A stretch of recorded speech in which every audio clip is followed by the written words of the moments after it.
We've just reached an agreement with Canada and Mexico, and we'll be selling our product into those countries without the imposition of tariffs. We got so much support from Canadians that we should stay strong and expect a full lift and work towards that full lift. That's exactly what we did.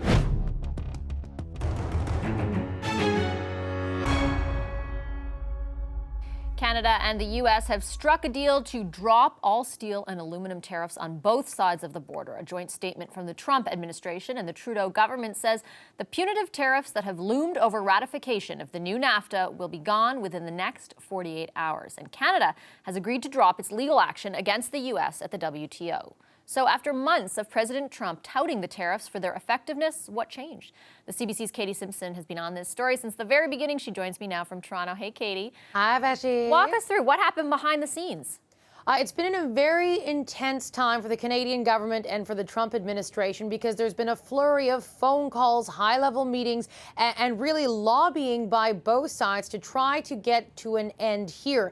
The first signs that there was some sort of change here in this conversation, because Canadians will remember these tariffs were put in place in what was widely thought as a NAFTA negotiating tactic. About a year ago, Donald Trump announced he'd be putting these tariffs in place, and Canada thought that once a new NAFTA was reached and a deal was signed, that Donald Trump would drop those tariffs. Well, when the end of November rolled around, Ottawa was puzzled and frustrated when there was no political will in Washington to get rid of the tariffs.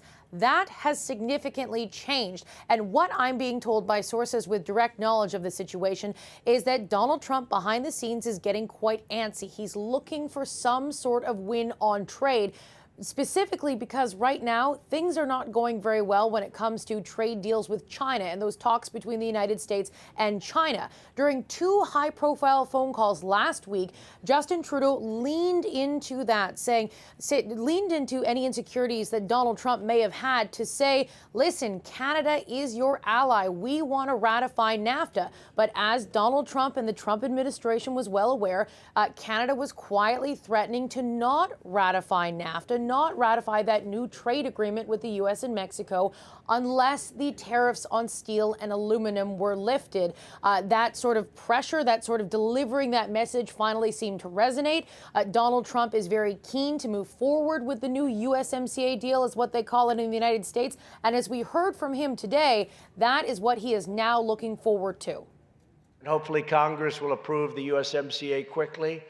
And then the great farmers and manufacturers and steel plants will make our economy even more successful than it already is, if that's possible. Foreign Affairs Minister Chrystia Freeland, Finance Minister Bill Morneau, and Canada's ambassador in Washington, David McNaughton, had been leading a lobbying campaign that really started at the end of January, trying to get the Trump administration's attention to quietly make the point that it's going to be a real problem for Canada if these tariffs are not removed to ratify this new agreement. It took a couple of months for that point to resonate, and Canadians were getting frustrated that the Trump administration wasn't really listening. But the way that the world and the politics have sort of changed and shaped in the past couple of weeks, we are told that Trump is eager for a win, and this will get him one step closer to a win. So what does that mean for the speed at which NAFTA could get ratified? Well, Justin Trudeau spoke about that today. This is something that now that this big irritant, and remember, this is one of the biggest irritants in the Canada-U.S. relationship. So when you saw Justin Trudeau today making this announcement at that steel plant in Hamilton, Stelco, and I'm going to talk about that in just a moment, he seemed relieved and, listen to this, pretty cooperative. Now that we've had a full lift on these tariffs, we are going to work with the United States on timing for ratification, but we're very optimistic we're going to be able to move forward well in the coming weeks. Justin Trudeau went to Steeltown, a Stelco plant there, and why that's important. That is a plant that could have been hurt if there had been quotas imposed in this deal. Canada didn't want any quotas or limits on how much steel it could ship to the United States. So that's a point that was very clearly made by the Prime Minister's office today. All right, thank you, Katie. The CBC's Katie Simpson for us in Toronto. So how was the federal government able to secure this deal? Finance Minister Bill Morneau joins me now from Hamilton. Hi, Minister Morneau. Nice to see you. Thank you for your time. I'm happy to be on the show, Vashi. Minister, can I ask you to clarify? I understand, of course, there's no quotas involved in this agreement, but did Canada have to give anything up in order to secure this? Well, I think, Vashi, this is a particularly good day for Canada.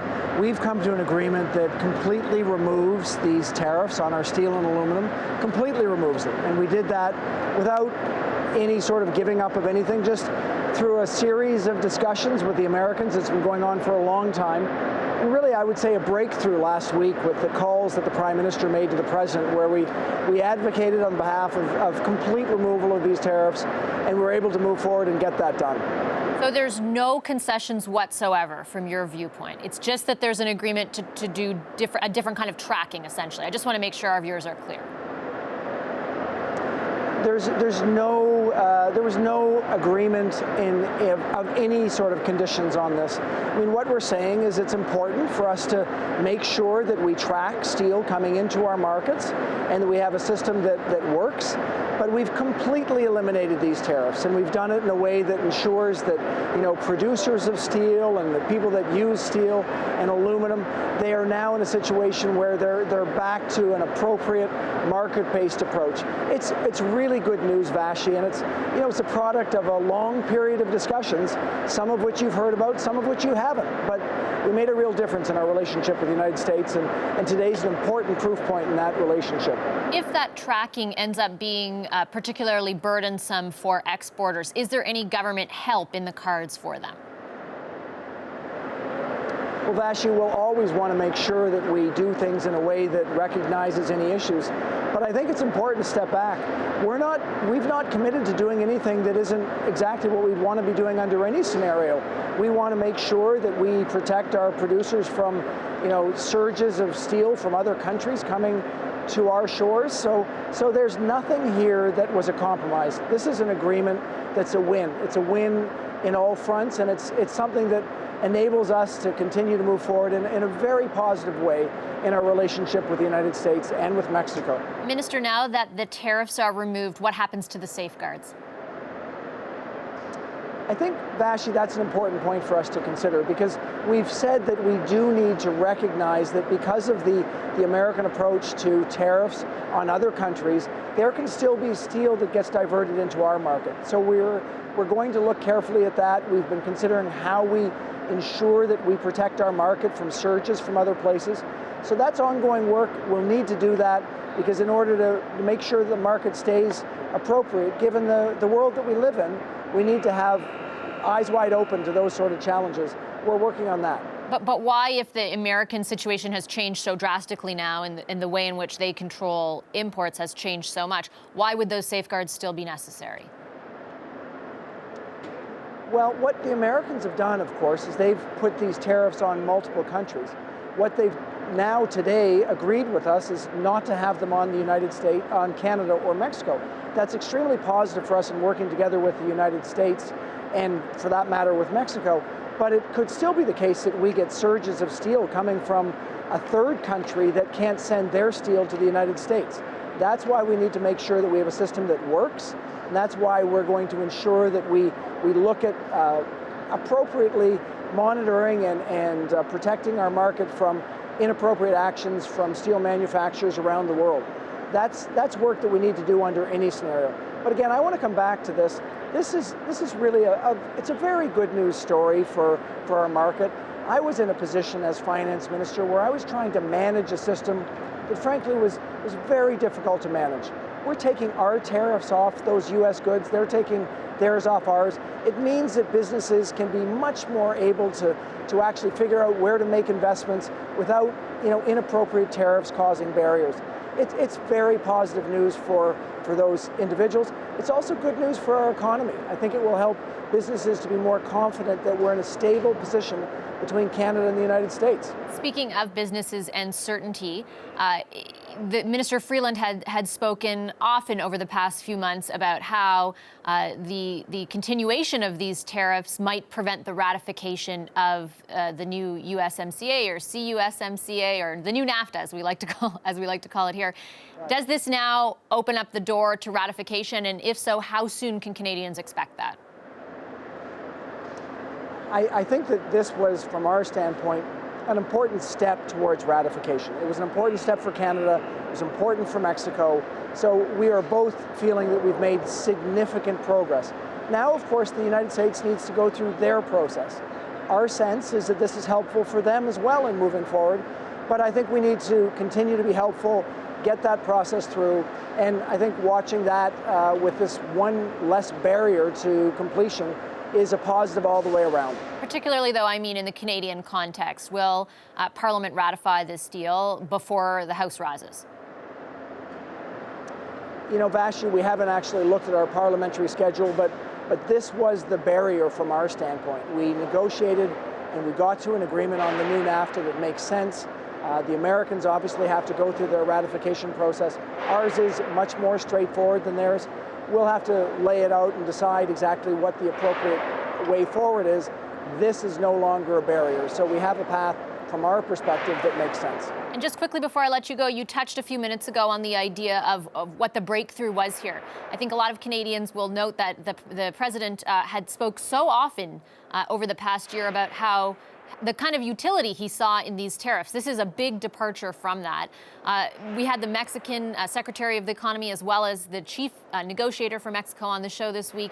They seemed to indicate before Canada that there was very much momentum and movement and like a deal was imminent. Did Mexico pave the way here, or was something else the breakthrough? Well, you know, the way I would say it, Vashi, is we've been working really hard on this for a long while.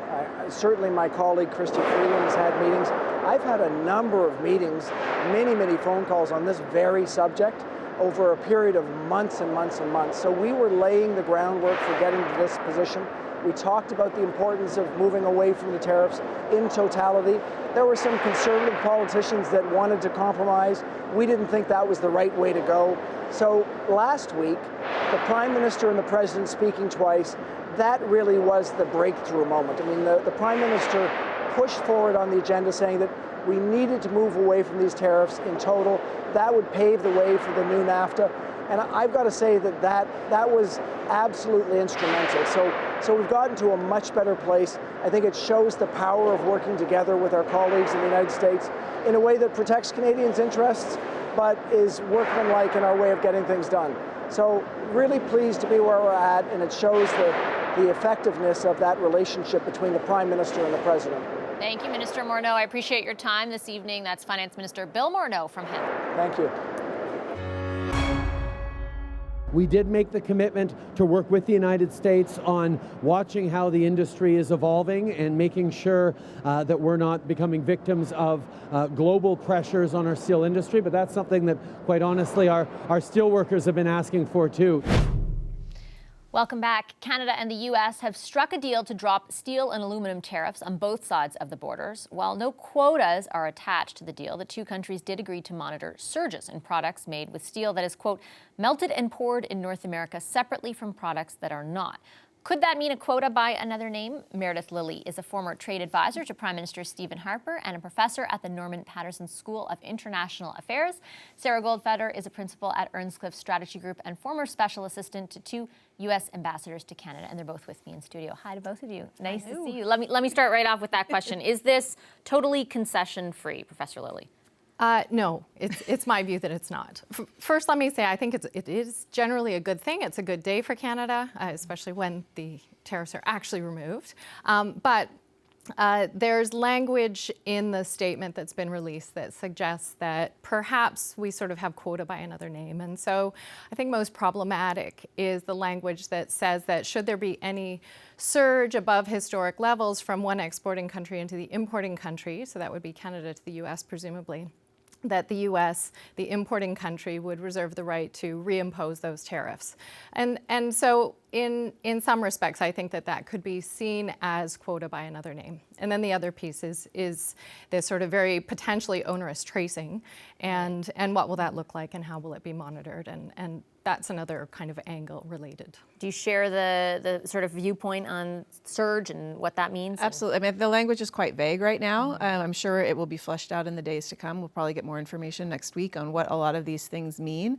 But, you know, it wasn't there wasn't a way to this without some sort of concession to the United States on giving them some level of, the domestic capacity argument that created the 232 tariffs in the first place. You have to satisfy that at some level in order to come to a deal. So, this is a necessary evil, I think, to some extent, and I think there's still an argument for within the WTO having different instruments that you can push back to the United States on. I do think the other piece of it that causes me some concern is the fact that if there is, if tariffs are placed back on steel and aluminum coming in from Canada to the United States, that Canada would not have the ability to do political retaliatory tariffs the way that they've done this round. So they're now restricted to only placing retaliatory tariffs on the items that are being tariffed by the United States. They wouldn't be able to go after Kentucky bourbon, for example. Could it have been a lot worse? Given the political discussion over the past year? I think we could continue to just be in the current status quo that we're in now. So I think it could very well have been right through our upcoming election and right through the next 2020 election in the U.S. with the tariffs on USMCA left unratified. And so that is the worst scenario. Is there any sense of how big of an impact those tariffs had? Maybe even on both sides of the borders. I mean, there was a lot of talk about it. I found it difficult to quantify. Well, because the industry is so split up into different quarters, right? So I think if you look at the actual raw data coming out of the steel producers in the United States, this did exactly what President Trump set out to do, which is increase capacity and increase profits for those steel companies that are manufacturing steel within the United States. So it did exactly what they were looking to do. And so I think there's other aspects of the economy that it hurt.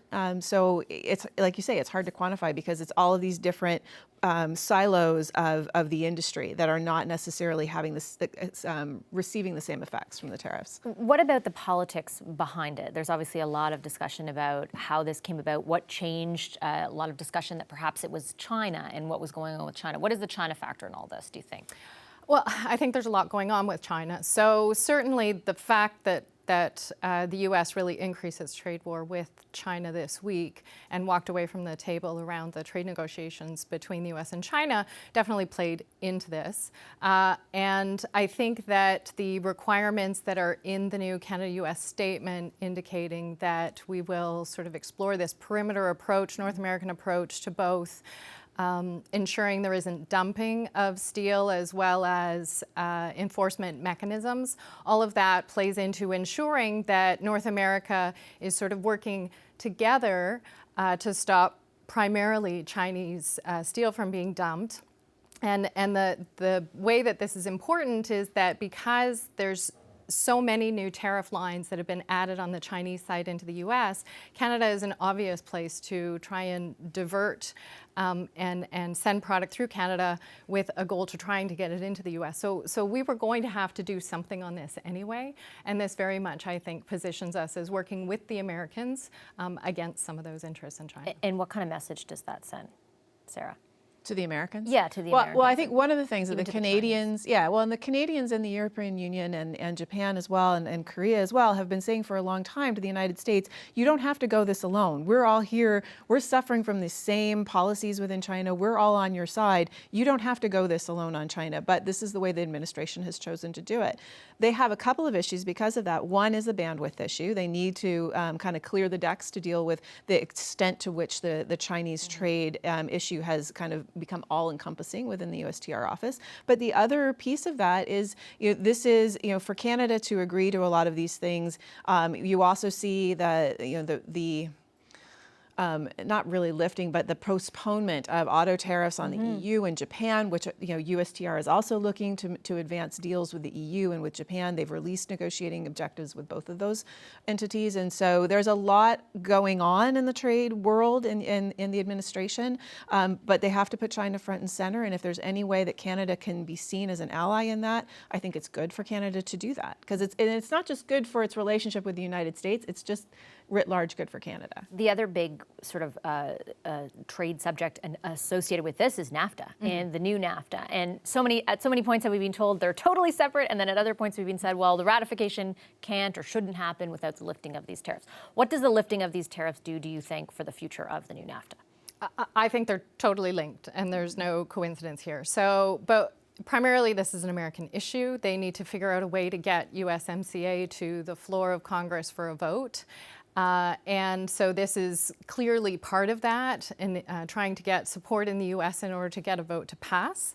On the Canadian side, though, it opens the door for us to be able to move ahead with ratifying on our end, because the big stumbling block that Canadian leadership had indicated was that while these tariffs are in place, we wouldn't ratify. So now the door is open for us to do that. And do you think that they do that? Canada can do that without the use?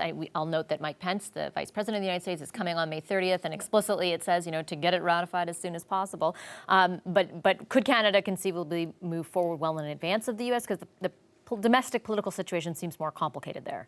Well, and I think that actually, and it's funny because we've talked about this, I think, in the trade community a few times about how is there a path forward for Canada and Mexico to ratify the agreement before the United States, and what does that say to the Democrats in Congress, and what kind of pressure does it put on them to actually get the deal and the legislative package through the U.S. legislative bodies? And I think that's a solid argument, and I think that from a Canadian perspective, I don't see this becoming a political pawn. I think that this issue, everybody's agreed we need to get this deal done, and if there is a path forward for Mexico and Canada to do this and give the administration some leverage with the Democrats in order to get it ratified in the U.S., that's all good. Do you think that's realistic? I mean, the Democrats have expressed, especially even at the highest levels, Nancy Pelosi has talked about how her concerns, there were some more concessions they were hoping for from Mexico, for example. How realistic do you think that is? I think it's still quite realistic. Certainly the Democrats are going to be looking for something, and by nature of the way U.S. politics works, sometimes that something they want is totally unrelated to the trade file at hand. But there are a number of Democrats who will be sensitive to trade with both Mexico and Canada, and for constituency reasons and local job reasons, they're going to want to support the deal. And so I think it is realistic, but it's going to take some work on the part of the Trump administration, and our capacity to influence that's fairly limited. That's true. Okay, do you have a final word? Well, I just wanted to say Bob Lighthizer has been doing a lot of work with the Democrats on the Ways and Means Committee. So I think that it's fully realistic to think that the administration understands the hurdle and is working on ways to work itself around it. A lot to watch for. Thank you very much to both of you. Really appreciate your time this evening. Thanks to Professor Meredith Lilly and Sarah Goldfeder. The financial assistance is still there. We made $2 billion worth of commitments last summer to support our industry. We're going to continue to look at how the industry can continue to grow and invest. Canada and the U.S. reached a deal today to lift tariffs on steel and aluminum after a year-long standoff that hurt many Canadian manufacturers. The tariffs will be lifted in the next 48 hours. But how long will it take for prices to normalize for companies that use steel? And how much damage have the tariffs already inflicted? Douglas Hamry is the head of research and development at Apollo Machine and Welding Limited. He joins us from Edmonton. Hi, Mr. Hamry. Great to see you again. Thanks for coming on the show. Well, thanks for having me back. Let me ask just for your initial reaction when you heard the news today. I think it's pretty clear. There's no doubt about it. Lifting those tariffs is good for everybody. They really didn't serve much purpose in my mind, so we're all happy to see them go. Remind me of how, you were on the show initially close to the beginning of when these tariffs were first implemented, and you were worried about the impact that they could have on your business. Explain to us the impact that they did have. Well, it's difficult to gauge long term because it's part of that supply chain that we're getting into on some of the new manufacturing that we're working on. We don't really understand today what that impact is because of the long-term effects. We've gotten some of the work, but I know a lot of that work is being done out of the United States and a lot of it in Southeast Asia as well, who are our direct competitors. Do you think that there's sort of some permanent damage in that case because they had to find the steel somewhere else, that kind of thing? Well, it's one of the things that we've seen, even separate from the tariffs. I was able to get remission on everything that I asked for. They didn't say no to anything because once they got to that next level, they realized that these steels aren't made in Canada, so they don't require the tariffs, and that was a long process for me. But the damage is going to be something that we're going to measure over a period of years, and the cost of steel has gone up significantly separate from tariffs that we've seen. So do you think that will this lifting of the tariffs then not really impact, do you think, the cost? No, I think the cost is something that gets added at the border when we import steel, but we've seen steel prices go up over the period of the last year before the tariffs were put into place. Some grades of steel have increased 100%, and they've stayed there. And it is a dynamic market, and there's a lot of things driving it. So we're hoping that with the tariffs lifted, things will come back to normal. But I'm concerned that they won't come back to the pre-tariff price levels that we're seeing. And what does that mean for your company? Explain to our viewers exactly what you do with that steel. Specifically, we're taking steel from wherever we can get it in very specific grades and manufacturing that, converting it into a high-value component, primarily for downhole drilling tools, but we're also serving the nuclear industry. We're working on getting into aerospace, which is a long process, but we're adding a lot of value in making very complex components out of very specific grades of steel. This work can be done in lower labor cost areas of the world, and it often is, and a lot of our multinational customers are working to move it to those areas. We use automation and our expertise to compete with that, but if our major base material costs go up, it makes it much more difficult to compete. As far as the part of the cost that is associated with tariffs, not the cost, the driver of the price aside from tariffs, there is some language that we have spoken to some experts throughout the show that concern them a bit in this deal. Obviously, it's good news overall, but there is sort of a caveat in the event that imports of steel or aluminum products surge meaningfully beyond historic volumes of trade over a period of time, the importing country can request consultations with the exporting country. So there's a bit of concern that that may at some point amount to quotas. Any concern shared by you? Yes, specifically, thinking about the recent experiment, let's call it, with the safeguards on a number of different materials. If you really get down to my level on that, you're considering punishing growth. If we do very well, if I do my job well and we're competitive and we win a lot of business, we're going to import more of these grades of steel that aren't manufactured here. That's all there is to it. There's the material we import it because it's not made in Canada.